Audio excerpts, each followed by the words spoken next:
चलिए दोस्तों, तो आज हमको पढ़ना है वास्तविक संख्या। वास्तविक संख्या को इंग्लिश में कहा जाता है रियल नंबर। ठीक है, तो सबसे पहले पढ़ना है इसमें प्राकृत संख्या। तो प्राकृत संख्या को इंग्लिश में नेचुरल नंबर कहते हैं। इसे एन से सूचित करते हैं। ठीक है, तो प्राकृत संख्या किसे कहते हैं? तो गिनती की संख्या को प्राकृत संख्या कहा जाता है। जैसे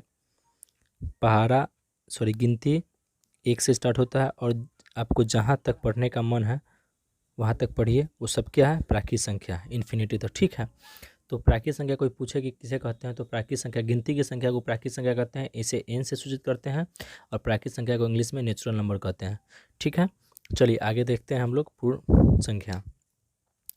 तो प्राकृत संख्या के समूह के आगे अगर 0 से स्टार्ट हो कोई गिनती, तो वो पूर्ण संख्या कहलाता है। जैसे 0, 1, 2, 3, 4, 5, उसके बाद इन्फिनिटी तक। ठीक है, तो ये क्या है? ये पूर्ण संख्या है। लेकिन पूर्ण संख्या और प्राकृत संख्या में अंतर सिर्फ इतना है कि 0 जो होता है इसमें सिर्फ पूर्ण संख्या है, बाकी जो ये दोनों जो है ये प्राकृत संख्या भी है। ठीक है, तो ये प्राकृत संख्या भी है। और आगे हमने देखा है कि प्राकृत संख्या 1 से स्टार्ट होता है और इन्फिनिटी जाता है। उसी तरह का पूर्ण संख्या जो है 0 से स्टार्ट होता है और इन्फिनिटी तक जाता है। लेकिन सिर्फ 0 जो है वो सिर्फ पूर्ण संख्या है। ठीक है, आगे देखना है हमें अभाज्य संख्या। तो अभाज्य संख्या उसे कहते हैं जो केवल 1 से और खुद से विभाजित हो।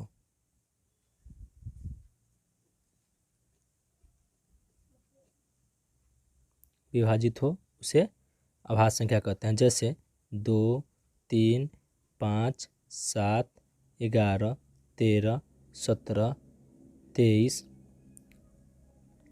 और 29 इत्यादि बहुत सारा है।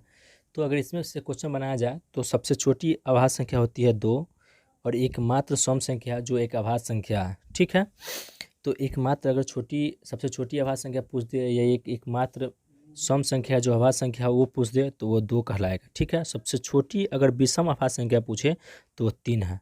ठीक है, तो अभाज्य संख्या हमने देख लिया, पूर्ण संख्या देख लिया, प्राकृत संख्या देख लिया। अब चलिए आगे देखते हैं 100 अभाज्य संख्या। इसके लिए पेज बदलना होगा, इसलिए 1 सेकंड।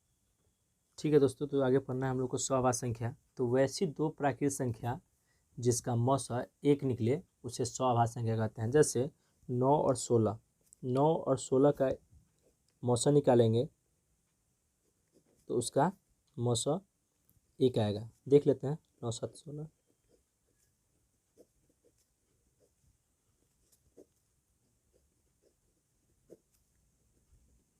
यानी कि मौसा हमारा 1 आया। तो यह जो 9 और 16 हो गया ये 100 अभाज्य संख्या है।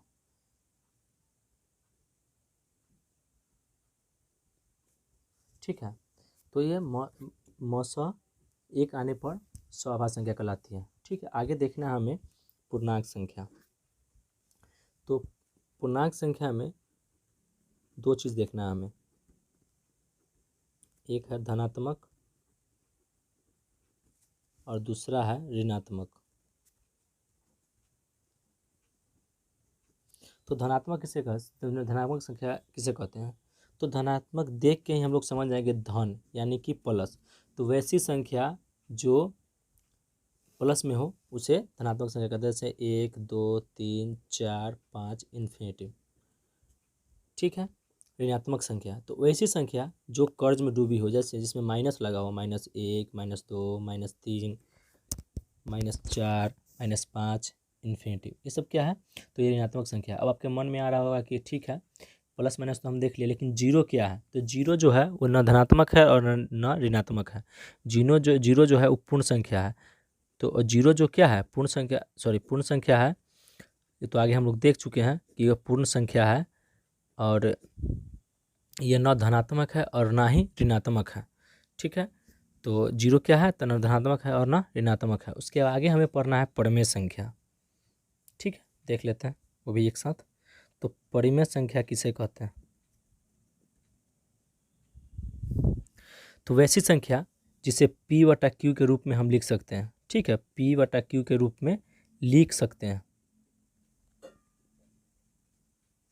जहां Q बराबर ना हो 0। अच्छा, इसका मतलब क्या है? ये चिन्ह का मतलब क्या है? तो इस चिन्ह का मतलब है बराबर नहीं है। आपने सब जगह देखा होगा इस तरह से। तो इसका मतलब होता है इसका मतलब होता है बराबर, लेकिन अगर ऐसा दिया जाए तो इसका मतलब होता है बराबर नहीं है। ठीक है, तो देखिए कोई संख्या मान लीजिए जैसे ऊपर में दे दिए हम 4, तो ये परमेय संख्या है, लेकिन अगर बटा में 1 दे दिए फिर भी ये परमेय संख्या है। लेकिन अगर 4 के बटा में अगर 0 दे दिए तो ये परमेय संख्या नहीं है, क्योंकि इसका मान अपरिभाषित आएगा। ठीक है, अपरिभाषित आएगा, इसका मतलब ये है कि इसका कोई मान नहीं निकल पाएगा।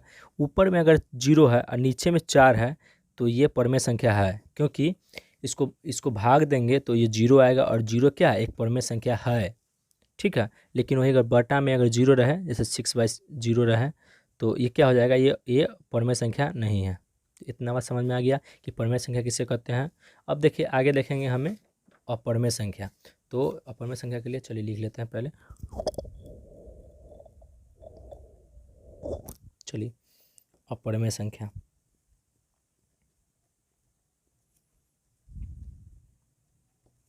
तो वैसी संख्या जिसे p/q के रूप में नहीं लिख सकते हैं, यहाँ लिख लेंगे p/q के रूप में।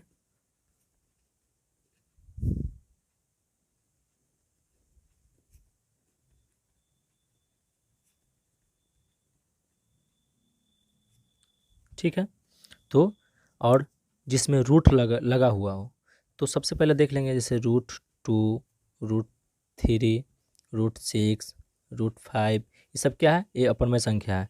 लेकिन वैसी संख्या जिसका वर्गमूल हो सकता है और रूट लगा हो तो वो परमेय संख्या कहलाएगा, ना कि अपरमेय संख्या। जैसे √4 हो गया तो इसका वर्गमूल संभव है, इसका वर्गमूल कितना निकलेगा, 2। तो ये क्या है, ये परमेय संख्या है, ना कि अपरमेय संख्या।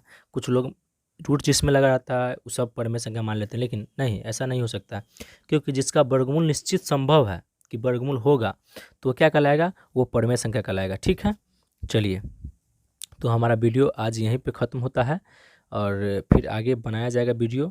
तो हमारे चैनल को सब्सक्राइब कर ले और आने वाले सारे वीडियो को मतलब देखें। अच्छा लगे तो लाइक करें, शेयर करें और सब्सक्राइब करना ना भूलें। ठीक है, चलिए दोस्तों अगले वीडियो में मिलते हैं।